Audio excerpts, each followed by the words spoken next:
नमस्कार। आज के अध्यापन सत्र में आप सभी का स्वागत है। मैं डॉक्टर सीमा गौर, सेठ मुरलीधर मानसिंह राजकीय कन्या महाविद्यालय में एसोसिएट प्रोफेसर हूँ और आज आपको मधुमेह के बारे में जानकारी प्रदान करेंगे। मधुमेह, जैसा कि आप जानते हैं कि मधुमेह विकसित देशों से आने वाली एक दीर्घकालीन बीमारी है जो कि समृद्ध और संपन्न समाज में फैली मानी जाती है, किंतु ये भारतवर्ष जैसे विकासशील देश में भी अपने पैर पसार रही है। मधुमेह अर्थात मूत्र का मधु यानी शहद के जैसे गाढ़ा होना। आम धारणा यह है कि मधुमेह शर्करा से होने वाली बीमारी है, अर्थात अधिक शक्कर खाने से या अधिक शुगर का उपयोग करने से मधुमेह रोग होता है, किंतु ऐसा कदाचित नहीं है। मधुमेह एक हार्मोन के असंतुलन के कारण होने वाली बीमारी है। आज के इस अध्याय में हम देखेंगे कि मधुमेह क्या है, मधुमेह कैसे होता है, इसके क्या कारण हैं और क्या लक्षण हैं। आइए जानें कि मधुमेह कैसे होता है। हमारे शरीर में कोशिकाओं को ऊर्जा प्रदान करने का काम से शर्करा की साधारण इकाई ग्लूकोज करती है। ग्लूकोज रक्त में 100 मिलीग्राम प्रति 100 मिलीलीटर के आसपास उपस्थित होती है। जब यह रक्त की शर्करा 100 मिलीग्राम प्रति 100 मिलीलीटर से बढ़कर 120 मिलीग्राम प्रति 100 मिलीलीटर से अधिक हो जाती है, जैसा कि भोजन के उपभोग करने के पश्चात होता है, तब शरीर में अग्नाशयी ग्रंथि में उपस्थित लैंगरहैंस की दीपिकाओं में बीटा कोशिकाओं से इंसुलिन नामक हार्मोन स्रावित होता है। यह इस अतिरिक्त ग्लूकोज को ग्लाइकोजन में बदल देता है। यह ग्लाइकोजन यकृत एवं मांसपेशियों में इकट्ठा होता जाता है और जब कभी भी रक्त में शर्करा या ग्लूकोज का स्तर 100 मिलीग्राम प्रति 100 मिलीलीटर से कम हो जाता है, तब यह ग्लाइकोजन ग्लूकोज में परिवर्तित हो जाता है। ग्लाइकोजन को ग्लूकोज में परिवर्तित करने का काम अग्नाशय की लैंगरहैंस की अल्फा कोशिकाओं से स्रावित होने वाले ग्लूकागोन हार्मोन के द्वारा होता है। इस प्रकार अधिक ग्लूकोज का ग्लाइकोजन में बदलना तथा आवश्यकता पड़ने पर ग्लाइकोजन का पुनः ग्लूकोज में बदलने का एक चक्र निरंतर चलता रहता है और इस चक्र को चलाने में इंसुलिन और ग्लूकागोन नामक हार्मोन अपनी भूमिका अदा करते हैं। अब जानिए कि मधुमेह यानी रक्त शर्करा का स्तर 120 मिलीग्राम प्रति 100 मिलीलीटर से अधिक हो जाना, और ये होता है इंसुलिन नामक हार्मोन की कमी से। आइए जानें कि मधुमेह के क्या क्या प्रकार हैं। हमारे शरीर में मधुमेह 3 प्रकार से हो सकता है: टाइप 1 डायबिटीज़, टाइप 2 डायबिटीज़ और जेस्टेशनल डायबिटीज़। टाइप 1 डायबिटीज़, जिसे हम IDDM अर्थात इंसुलिन डिपेंडेंट डायबिटीज़ मेलाइटस भी कहते हैं। यह रोग 14 वर्ष से छोटे बच्चों को होता है तथा इस रोग का मुख्य कारण इंसुलिन का स्रावन नहीं होने के कारण होता है। दूसरा NIDDM अर्थात non insulin dependent diabetes mellitus. यह रोग 45 वर्ष से अधिक उम्र के प्रौढ़ों को होता है तथा इस रोग का मुख्य कारण इंसुलिन का स्रावन कम मात्रा में होना या शरीर में इंसुलिन की सक्रियता में कमी के कारण होता है। जैसा कि नाम से ही सिद्ध होता है, IDDM के उपचार के लिए हमें इंसुलिन पर निर्भर रहना पड़ता है, इंसुलिन डिपेंडेंट डायबिटीज़ मेलाइटस, और NIDDM के उपचार के लिए इंसुलिन पर निर्भरता आवश्यकता नहीं है। साधारण आहार के द्वारा भी हम इसका उपचार एवं नियंत्रण कर सकते हैं। तीसरी तरह की डायबिटीज़ है जेस्टेशनल डायबिटीज़ अर्थात गर्भावस्था के दौरान होने वाली डायबिटीज़। क्या होता है कि गर्भावस्था में हार्मोन चेंज हो जाते हैं। गर्भावस्था को कंटिन्यू करने के लिए जो हार्मोन काम आते हैं, उन हार्मोन्स के कारण शरीर में अन्य हार्मोन्स का संतुलन बिगड़ जाता है और रक्त में ग्लूकोज का स्तर साधारण से ज़्यादा हो जाता है, जिसके कारण इसे जेस्टेशनल डायबिटीज़ कहते हैं। डिलीवरी के पश्चात हार्मोन वापस संतुलित अवस्था में आ जाते हैं और रक्त में शर्करा की मात्रा भी पुनः नियंत्रित हो जाती है और डायबिटीज़ स्वतः ही खत्म हो जाती है। आइए जानें कि डायबिटीज़ के कारण क्या क्या हैं। डायबिटीज़ मुख्यतः दो कारणों से होती है, आनुवांशिकी और वातावरणीय। आनुवांशिकी कारण अर्थात जीन्स के कारण। अगर हमारे माता पिता, दादा दादी या नाना नानी में से किसी को भी डायबिटीज़ है तो उनके बच्चों में डायबिटीज़ होने की संभावना साधारण बच्चों की अपेक्षा अधिक हो जाती है। वातावरणीय कारकों में पहला, संक्रमण। वातावरण में विभिन्न प्रकार के बैक्टीरिया और वायरस फैले रहते हैं।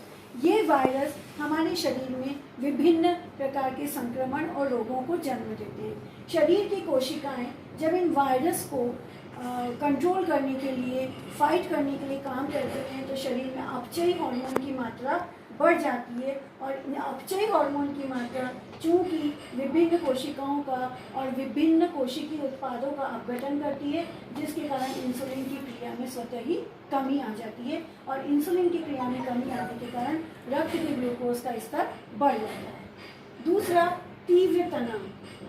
तनाव की अवस्था में हमारे शरीर में विभिन्न प्रकार के हार्मोन, एड्रीनलिन, नॉर एड्रीनलिन और कॉर्टिसोल, इनका स्तर या लेवल बढ़ जाता है, जिसके कारण रक्त में ग्लूकोज का स्तर भी बढ़ जाता है।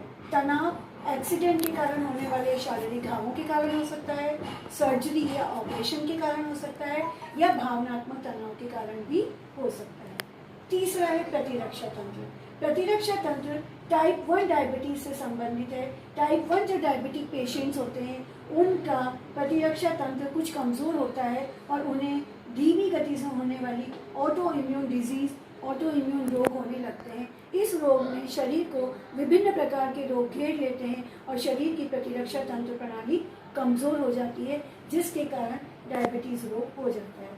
वातावरण में उपस्थित तीनों ही कारण टाइप 1 डायबिटीज़ के लिए मुख्य रूप से जिम्मेदार हैं। अब हम आते हैं लाइफ स्टाइल। लाइफ स्टाइल यानी जीवन जीने की कला। हम अपनी ज़िंदगी को किस तरह से जीते हैं, कैसे काम करते हैं, इसमें दो चीज़ें मुख्य रूप से काम आती हैं, एक तो मोटापा और दूसरा साधारण क्रियाशीलता। दोनों ही कारक एक दूसरे से मिलकर जुड़ते हैं। अगर आप मोटे होंगे तो निश्चित रूप से आपकी क्रियाशीलता में कुछ कमी आ जाएगी और आपकी क्रियाशीलता कम होगी, आप कम श्रम करेंगे तो अपने आप ही ऊर्जा आपके शरीर में जमती जाएगी और ऊर्जा के जमाव के साथ साथ मोटापा भी बढ़ता जाएगा। मोटापा जो है वो शरीर की कोशिकाओं की इंसुलिन की प्रतिरोध क्षमता को कम करता है और इंसुलिन के प्रतिरोध को बढ़ाता है और इंसुलिन की क्रिया को कम कर देता है।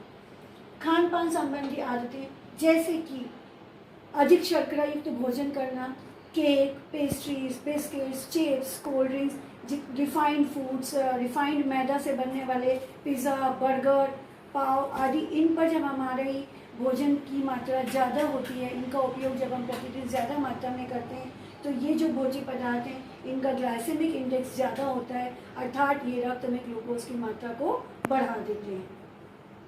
पेट पर चर्बी। वैसे तो मोटापा अपने आप में ही डायबिटीज़ को निमंत्रित करता है, लेकिन पेट पर उपस्थित चर्बी जो है वो आपको डायबिटीज़ से ज़्यादा संबंध बढ़ाती है। जब पेट पर उपस्थित चर्बी आपके कमर के घेरे से ज़्यादा होती है, यानी कि अनुपात में नहीं होती है, और आपका वेस्ट टू हिप रेशो 1 से ज़्यादा बढ़ जाता है, तो ऐसे लोगों में डायबिटीज़ की संभावनाएं ज़्यादा देखी गई है। गर्भावस्था। अभी हमने ऊपर पढ़ा था कि गर्भावस्था के दौरान प्लाज्मा में इंसुलिन लेवल बढ़ जाता है। प्लाज्मा में इंसुलिन लेवल बढ़ने पर जो अग्नाशयी ग्रंथियाँ हैं उन पर भी दबाव पड़ता है कि वो ज़्यादा से ज़्यादा मात्रा में इंसुलिन हार्मोन स्रावित करे, जिससे कि डिमांड को पूरा कर सकें, और जब ऐसा नहीं हो पाता तो डायबिटीज़ हो जाती है।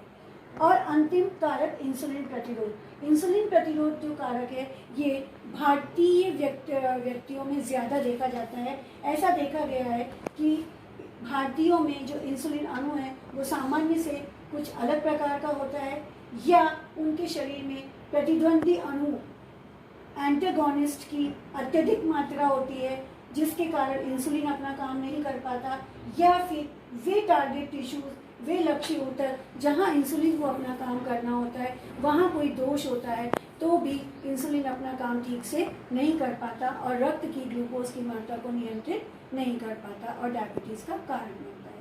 ये अभी हमने डायबिटीज़ के कारण देखे। अब आगे हम डायबिटीज़ के लक्षणों के बारे में सविस्तार से चर्चा करेंगे। डायबिटीज़ के कारणों को जानने के बाद आइए हम डायबिटीज़ के लक्षणों पर भी एक नज़र डालें। डायबिटीज़ के लक्षण मैं आपको सीक्वेंस में 1 बाय 1 बताऊंगी। पहला लक्षण है हाइपरग्लाइसीमिया। हाइपर अर्थात ज़्यादा, ग्लाइसीमिया बना है ग्लूकोज, सीमिया मतलब रक्त। रक्त में ग्लूकोज का स्तर सामान्य से ज़्यादा होने पर हाइपरग्लाइसीमिया कहा जाता है। अभी हमने देखा था कि रक्त का सामान्य ग्लूकोज स्तर 100 से 120 मिलीग्राम प्रति 100 मिलीलीटर होता है और हाइपरग्लाइसीमिया में यह स्तर 120 मिलीग्राम से ज़्यादा हो जाता है। सेकेंड, ग्लाइकोज यूरिया अर्थात यूरिया में ग्लूकोज की मात्रा का स्रवण होना। जब रक्त में ग्लूकोज का स्तर 160 से 180 मिलीग्राम से भी अधिक हो जाता है तो रक्त इतनी अधिक ग्लूकोज की मात्रा को सर्कुलेट नहीं कर सकता, परिवहन नहीं कर सकता। यह अधिक ग्लूकोज की मात्रा अब मूत्र के द्वारा शरीर से बाहर निष्कासित की जाती है, जिसे हम कहते हैं ग्लाइकोज यूरिया। ग्लाइकोज यूरिया के कारण होता है पॉलीयूरिया। पॉली अर्थात बार बार, यूरिया मूत्र का निष्कासन करना। अभी देखा कि ग्लूकोज जब मूत्र के द्वारा बाहर निकलता है और ये ग्लूकोज रक्त में ज़्यादा है जिसको शरीर से निष्कासित करना ज़रूरी है, तो इस अधिक ग्लूकोज को रक्त से मूत्र के द्वारा निष्कासित करने के लिए पेशेंट को, रोगी को बार बार मूत्र त्याग के लिए जाना पड़ता है। नॉक्ट्यूरिया अर्थात रात्रि में मूत्र त्याग। डायबिटिक जो पेशेंट्स होते हैं उन्हें रात्रि में भी मूत्र त्याग करने की इच्छा होती है। पॉलीडिप्सिया अर्थात अत्यधिक प्यास लगना। चूँकि मूत्र के रूप में शरीर से ग्लूकोज और पानी का बराबर निष्कासन होता रहता है, इस कारण शरीर में पानी की कमी हो जाती है और मस्तिष्क के जो प्यास के केंद्र हैं वो जागृत हो जाते हैं और हमें अधिक प्यास लगती है और अधिक पानी पीने की इच्छा होती है। पॉलीफेजिया, हम जानते हैं कि ग्लूकोज हमारे शरीर की कोशिकाओं के लिए ऊर्जा का विशेष महत्वपूर्ण साधन है, जिसका उपयोग करके कोशिकाएं अपना आगे का कार्य करती हैं। चूँकि ग्लूकोज डायबिटीज़ की अवस्था में काम नहीं कर पा रहा ऊर्जा देने के और मूत्र के द्वारा शरीर से बाहर निष्कासित किया जा रहा है और इस कारण कोशिकाओं को ग्लूकोज की अर्थात ऊर्जा की कमी रहती है, वो भूखी रहती हैं और जब कोशिकाएं भूखी रहती हैं तो मस्तिष्क के भूख के केंद्र भी जागृत हो जाते हैं और भूख अधिक लगती है। पॉलीफेजिया। ग्लाइकोज यूरिया, पॉलीयूरिया, इन दोनों के कारण शरीर से तरल, मूत्र के रूप में तरल एवं मूत्र के साथ विभिन्न इलेक्ट्रोलाइट्स जैसे कि सोडियम, पोटेशियम, मैग्नीशियम, क्लोरीन आदि का निष्कासन होता रहता है और शरीर में इनकी कमी होने के कारण इनका संतुलन बिगड़ जाता है। इसी के फलस्वरूप डिहाइड्रेशन अर्थात जल की कमी हो जाती है। नेक्स्ट है थकान।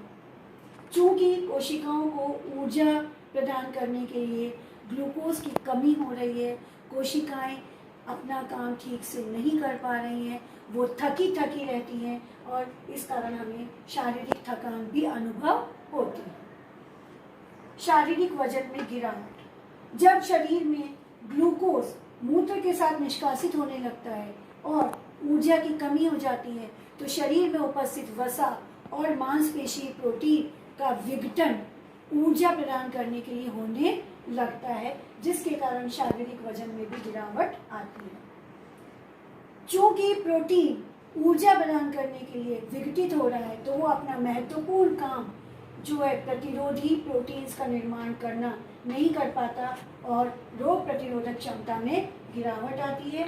रोग प्रतिरोधक क्षमता में कमी होने के कारण शरीर को विविध प्रकार के संक्रमण घेर लेते हैं और घाव भी तीव्रता से नहीं भरते, बल्कि उन्हें भरने में देर लगती है। ये दोनों ही काम प्रोटीन्स के महत्वपूर्ण प्राइमरी कामों से संबंधित हैं। एसिडोसिस, एसिडोसिस अर्थात रक्त में कीटोन बॉडीज का बढ़ना।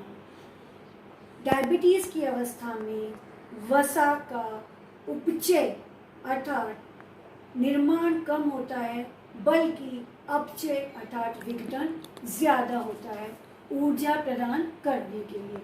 और वसा जब ऊर्जा प्रदान करती है तो वो विभिन्न प्रकार की कीटोन बॉडीज जैसे कि एसीटोन, एसिटो एसिटिक अम्ल और बीटा हाइड्रोक्सी ब्यूटाइलिक अम्ल का स्रावन करती है। सामान्य अवस्था में बनने वाली ये तीनों कीटोन बॉडीज एक नॉर्मल अवस्था में रहती है, जिसको शरीर में रक्त और मूत्र के द्वारा नियंत्रित कर लिया जाता है। किंतु डायबिटीज की अवस्था में वसा का विघटन ज़्यादा होने के कारण ये कीटोन बॉडीज अधिक मात्रा में बढ़ती हैं और रक्त में कीटोन का स्तर सामान्य से ज़्यादा बढ़ जाता है, जिसे हम कीटोनीमिया कहते हैं। एक स्तर से अधिक होने पर ये कीटोन बॉडीज मूत्र के द्वारा निष्कासित होने लगते हैं, मूत्र में आने लगते हैं, जिसे कीटोन यूरिया कहते हैं। कीटोनीमिया और कीटोन यूरिया दोनों ही टर्म्स मिलाकर बनती है एसिडोसिस।